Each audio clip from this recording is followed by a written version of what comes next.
Hello guys, this is Yadi Kalsi once again. Today we are going to talk about chapter 3 of C7 California low voltage contractor certification exam. This particular chapter deals with the codes, the standards and regulations of RSCS, residential structured cabling system or residential cabling infrastructure. So what I did is, this chapter is a little confusing. So based on my personal experience on studying this material before in my career, I thought this would actually serve as a good snapshot of what this chapter actually contains. So as you can see on the whiteboard, what I did is I have divided this whole chapter into 5 different columns. So when we are saying columns, it is column number A, column number B, column number C, column number D, and column number E. 5 columns. And within these columns, I have actually put what is contained in the subject or in the subject matter itself, right? So column number A, introduction, deals with the codes, standards, and regulations. Shall and should, I will actually explain what exactly it means. Column number B is what is the purpose of codes, standards, and regulations. Column number C, we are talking about codes which are affecting residential cabling structures. Column number D, 4th column, is standards affecting residential cabling. Then in column number E, or the 5th column, we have regulations which are affecting our residential structured cabling system installations. So let's talk a little bit more about it. This chapter is more of like an explanation about the codes, standards, and regulations. It's not a technical subject. It's not a technical explanation I need to do. So I will just go through what codes, standards, and regulations actually means and what is the need of them. So let's go through the introduction first. So in the introduction, so let's discuss a little bit about what is the need of codes, standards, and regulations. So the importance of codes, standards, and regulations is the purpose or the importance is to coexist with other installations within the residence or commercial installations. So what I mean by that is C7 low voltages, it's not C7, it's actually low voltage implementations will exist with high voltage implementations. High voltage implementations might exist with the plumbing installations. So the idea of the codes, standards, and regulations is to coexist with other implementations within the residential infrastructure. So the plumbing companies, the plumbing infrastructure has its own codes, standards, and regulations. High voltage installations will have its own codes, standards, and regulations so that we can coexist with other implementations. So that is the basic overall idea behind having codes, standards, and regulations. So now what is the difference between a code, a standard, and a regulation? It's very, very important to understand what is the difference between all 3 of them. They are actually intertwined, and sometimes it is not very clear what exactly a code means or what exactly a standard means and what exactly a regulation means. So let's start with the introduction, what exactly the code means, right? The code here in the low voltage implementations, the code is actually intended to ensure safety. Safety during what? Safety during the installation of the components of the low voltage systems. For example, materials, fixtures, systems, and other things, right? So codes are typically invoked and enforced through government agencies. So the government regulations are behind the codes which are implemented, right? They are responsible for it to issue the code and the code numbers and related things, right? So once again, codes, what is a code? Code is intended to ensure safety. So code is equal to safety. Code is for safety, and we are talking about this particular subject here today. Not today, sorry, in this particular video. So code is related to the safety of the implementation or the installation. Then what is standard? Standard is nothing but a collection of requirements. So we can say standards are directly related to requirements. It's a collection of requirements. So requirement number 1, requirement number 2, requirement number 3, all 3 of the requirements will collect together and will become a standard, right? So standards, what are standards? Standards, what they do is basically standards establish an accepted degree of functionality, interoperability and longevity. So what is meant by functionality? You already guys know the functions. Interoperability, as I touched a little bit, we tinkered with this particular idea, that interoperability means interoperability between different components of the system. Interoperability between the wires, interoperability between different systems, hardwares and other things, right? Let's go through the regulation. So what is regulation? A regulation is actually issued by the government agencies and considered to be mandatory rules. So these are the mandatory rules that you need to do this or you need to do that. So we can say rules which are mandatory, right? So these are called regulations. So once again, what is a code? Codes are intended for the safety. Standards are the collection of requirements, and regulations are the rules rules which are mandatory issued by the government agencies, right? So what is shall and should? So within all of these codes, standards, you will see a language issued by the government or standard sometimes that this particular code or standard shall be implemented, right? So shall be implemented means it is mandatory, right? So it is used in the different what is called in the different tone. So shall and should. Shall means it's mandatory. It has to be implemented. Mandatory. And should be implemented means it's an advisory recommendation. An advisory recommendation. It is an advisory. Very, very important. This is mandatory and this is an advisory. Shall, S-H-A-L-L, shall means mandatory, should means it's an advisory. That it is good to have, it is good to do like that, right? So now this actually constitutes your introduction of codes, standards and regulations. By this time you should know what is the intention of a code, what is the intention of a standard, what is the intention of a regulation, what is shall and should. Let's go to the other topic, which is the purpose, right? What is the purpose of codes, standards and regulations? So what is the purpose, right? So the purpose is to govern the minimum requirements.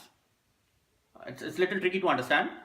The purpose is to govern the minimum requirement. So all of these RSCs have some sort of minimum requirements, right? For example, just to keep it simple, the cable has to be like this, or the jack has to be like this, the patch panel has to be like this, or the panels, the wall panels has to be it is called the outlet panels have to be like that, or the outlet cables have to be like this. So all of these constitute some sort of minimum regulations or minimum governance. So what is the purpose? The purpose of codes, standards and regulation is to govern the minimum standards for the implementation of RSCs or residential cabling structures, right?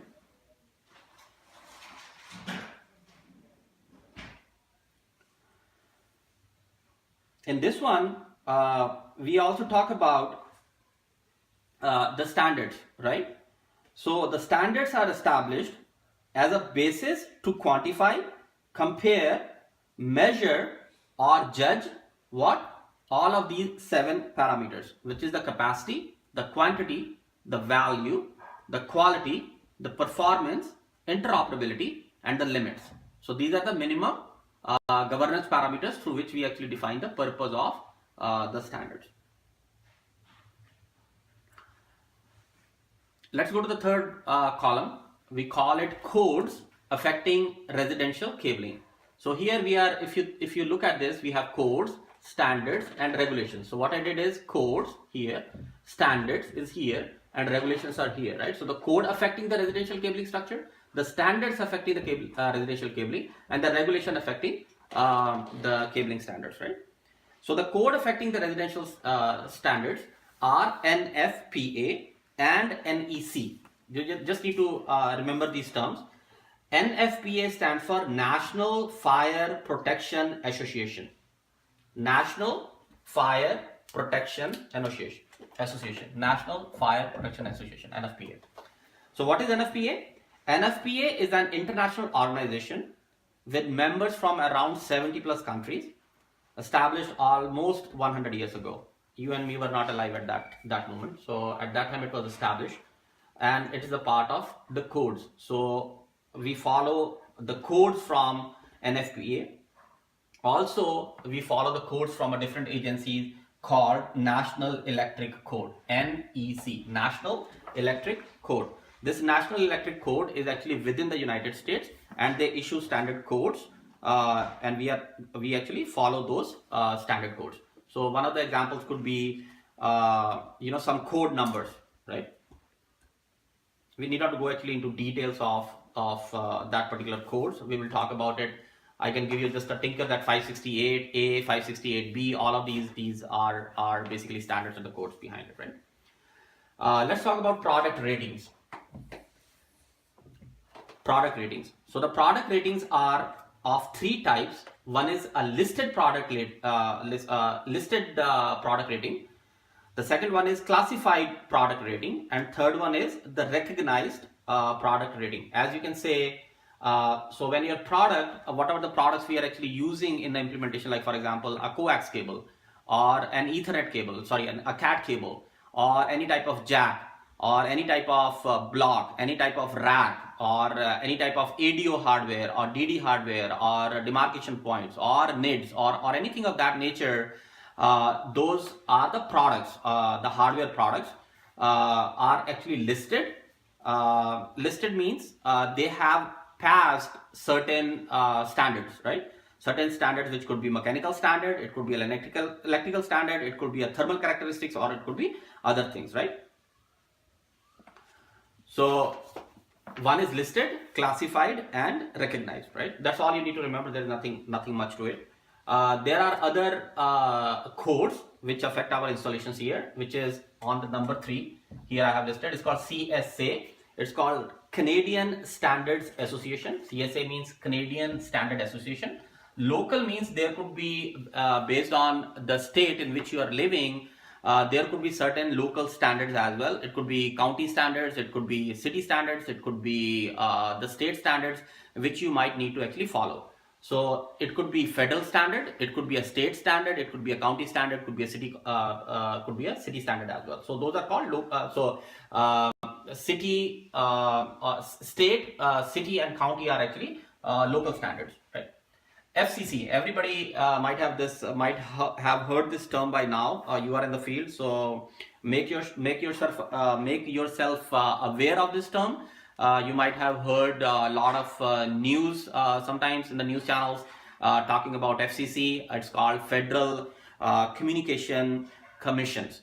FCC stands for Federal Communications Commission. So Federal Communication Commission is basically a federal agency which is responsible for monitoring and regulating telecommunications in the United States. So just to give you a hint, that if you take up any device, like a consumer device, you can test this out. Any consumer device which emits Wi-Fi signals, let's assume that an access point in a home, right? If you go in the back of that, you might see an FCC logo behind it and FCC ID behind it. It means it has passed through the FCC, and the code issued to that particular device, hardware device, is, for example, 1, 2, 3, 4, right? So here we can say FCC, you will see ID is 1, 2, 3, 4, something like that, right? So this means that it has passed the Federal Communications Commission standard behind it, right? What are other, so this actually concludes your column number C. What are the codes affecting the residential cabling? So what you need to remember is, that's in 3 sections. NFPA, NEC, what are the product ratings? They are listed, classified, and recognized. CSA, local, and FCC. So these are the codes which are actually affecting our residential implementations. So now what are standards? What are the standards affecting our residential cabling implementations? We have talked this in chapter number 3 and 4, I assume.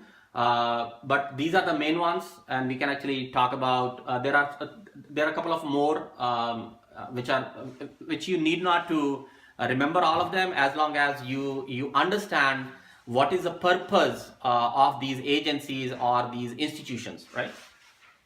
So what are the standards affecting residential cabling? So these are the three standards which are affecting our residential cabling. So the number one is called ANSI. Most of the time, I think in the last time I was also putting it on the whiteboard, ANSI/EIA/TIA standard, right? You'll see in one of the videos where I mentioned that.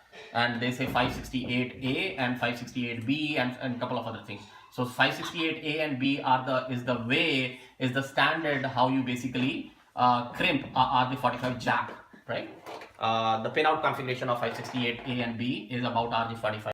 So this is the ANSI TIA standard 568A. So what is ANSI? ANSI stands for American National Standard Institute. American National Standard Institute, right? What is EIA stand for? EIA stands for Electronic Industry Alliance. Electronic Industry Alliance. What does TIA stand for? TIA stands for Telecommunication Industry Association. So American National Standard Institute, Electronic Industries Alliance, Telecommunication Industry Alliance. IA is Industry Alliance, right? So ANSI, EIA, TIA. So these are the standards which are actually affecting our residential cabling. Means we have to follow these standards. So when I'm saying so what we are saying here is that we have to follow these standards. Standards affecting means we have to follow these standards. When we have codes affecting means we have to follow these codes, right? So that's what actually I meant by we have to the standards affecting, right? There are a couple of other standards also. These are called related standards. So sometimes you might actually find these in more in the computer industry. This IEEE is a very common institute where most of the companies actually get together to form certain standards, right? So what is IEEE? It actually stands for Institute of Electrical and Electronic Engineers. Institute of Electrical and Electronic Engineers. So this is an institute, and they have a website also, IEEE.org, I believe. You can go to their website. It will confuse you more. So I would highly recommend just stay away from them for now. Just for the sanity of the exam, just concentrate on the exam and just concentrate on what is offered as a low voltage, what you need to understand as a low voltage contractor. There are other we have actually mentioned here. SCTE. SCTE stands for Society of Cable Telecommunication Engineers. I'm just going through the names. If you want more details, you can actually read on them more, but I'm thinking, it's not that important for you to know. But as long as you actually you're not caught by surprise by somebody giving you some spill on, hey, you know what, have you heard of this ISO or IEC standard, or have you heard of we are doing an implementation according to ANSI TIA 568A, and you will be like on the floor that what this guy is actually talking about, right? So this is the purpose of this is the intent for me for you guys to actually understand what exactly it means for it. So IEEE we covered. SCTE again stands for Society of Cable Telecommunication Engineers. We have ICEA, which stands for Insulated Cable Engineers Association. We have another one called National Research Council of Canada, an Institute for Research in Construction, NRC, IRC. Then one of the very important ones you can say, and you will hear this again and again, is called ISO standard. It's called International Organization for Standardization, or International Electrotechnical Communications. So you will find not only this in the low voltage certification exam, but there are a lot of ISO standards which are related to other stuff also. So ISO could be about the implementation. ISO could be a security implementation, like how to implement the security. ISO could be like a industry certification, like IOC. Sometimes we call it, this company is ISO 2001 certified. Means there are certain procedures and policies you follow in order to become that ISO certified company. So this means actually a lot. So you guys need to actually understand who is that and who does what, right? So ISO again stands for International Organization for Standardization. So the purpose, just to give you a tinker, the purpose was, as you might have already got confused by so many standards and regulations and so on and so forth. So the overall objective was, we not only do actually business in the United States, we do actually businesses in Canada, we do other people do businesses in China, Asia Pacific countries, European Union countries, and so on and so forth. So everywhere we actually go, it should not be that we are following different standard in every different country. Every different country uses a different equipment, different cabling standards for sure. But the idea of ISO was to have a common standard. So when we say ISO 123, it means common around the world. So you can go in Africa and say it's an ISO 123 standard, and we can go in America and we can say it's an ISO 123 standard, or any Asia Pacific country, or anywhere else, as a matter of fact, around the world. So that was the purpose of creating this particular institution, to have one standard definition for a particular thing. So I think we have explained it pretty good. Hopefully you have a good understanding now. Let's go to the fifth column, which is called the regulations. Here in the chapter, we only are covering two regulations which are important to the low voltage certification. One is called OSHA standard, and the other one is the licensing requirements. So what is actually OSHA? OSHA is a regulation, as we talked about here, that these are the mandatory rules defined by the government agencies, right? So what is that agency? That agency is called OSHA, or it's California, OSHA also. So OSHA stands for Occupational Safety and Health Act. So this was an act acted by the Congress, or I'm not a political person, so I really don't know who acted on what. But OSHA is more or less towards the occupational safety, means it ensures your safety when you are on the job. You are doing implementation, or when you are at a job site, or when you are hanging off a stair, so ladder, or as a matter of fact doing something related to the job, that there are certain rules, there are certain regulations, rules, mandatory rules you need to actually follow through, which we will talk about in the coming chapters. We have a dedicated chapter for safety at the job site also. So what is licensing? So licensing for the low voltage certification, as you guys know that we are working on the California, I'm just repeating myself again and again, that it is for the C7 California exam, C7 California exam, C7 California exam. It means that California state has a requirement for this licensing. Do other states have? Yes, or may not be. There might be states which might say, hey, you know what, don't worry about it if you have 10 years of experience, or if you have a journeyman kind of experience. Journeyman means you are independently are able to do the job successfully. So you might not have you might not need to get a contractor license. So there are licensing requirements like that. California specifies that you need to be C7 certified in order to do a low voltage implementation. That's what actually it means by licensing here. There are other, I'll just go through it, just listen to it, it's not very important, just to confuse you guys more, that we are not done yet, there is more, wait, there is more. So what is more? So there are recognized regulatory and reference bodies for pretty much everything, right? So for example, ATIS, I don't know if you have heard of it, it's called Alliance for Telecommunication Industry Solutions.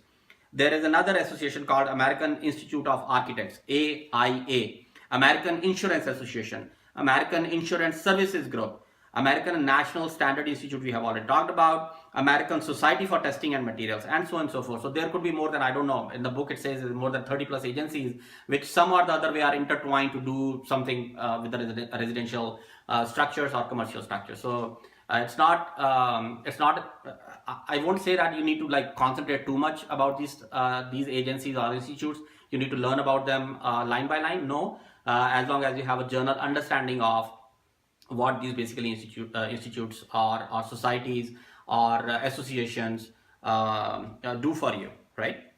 So I would highly recommend to search it on the internet about these are called, again, recognized regulatory and reference bodies for residential installations or commercial installations.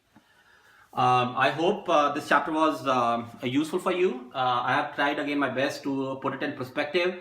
I think if you look at this particular slide, only one slide, you will be able to know, you should be able to actually understand what is the code, what is the standard, what is the regulation, how we are actually going to follow. So once again, as a conclusion, we have divided all of this into 5 different columns.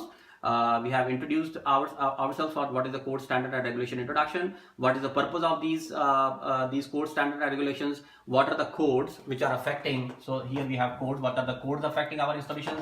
What are the standards which are affecting our installations, or we have to follow? And what are the regulations we have to follow in order to do the residential structured cabling implementations? Thank you guys. This concludes the chapter number 3, and I hope you like it. As usual, you can leave your comment, feedback, and please do let us know if you want to cover anything much in this particular chapter, and we will try to put it in the next upcoming videos. Thank you once again. Bye.